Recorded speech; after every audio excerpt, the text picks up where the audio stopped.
พลมคลอยดักรมជួលដល់បេះដូងនឹកដល់រឿងចាស់ដែលបងធ្លាប់មានស្នាមញញឹមឥឡូវនៅម្នាក់ឯងតែមិនព្រមដេកសំងំដើរចូលវងកនត្រឹមរំកំដរភាពឯកាជើងបោះទៅមុខតែចិត្តនៅណាក់អាឡ័យតែពេលឃើញថ្លៃក្រមុំភូមិថ្មីញញឹមរាវតូចស្ដាងរងកាច់ក្បាច់កនត្រឹមធ្វើឲ្យបងសងគ្រឹមចង់ផ្ដើមស្នេហ៍ម្ដងទៀត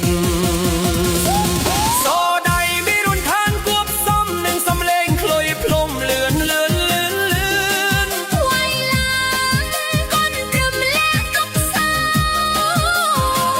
រំកាច់ចង់កេះ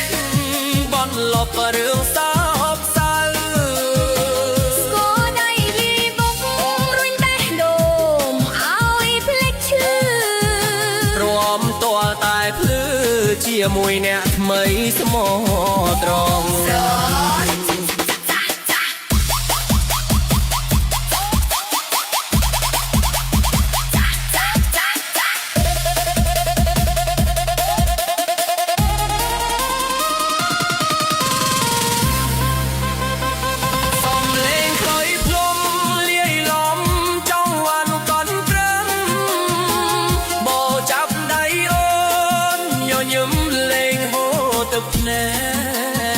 ចូលឆ្នាំនេះបានអូនជួយសុំជួយខែបញ្ចប់ភាពកំស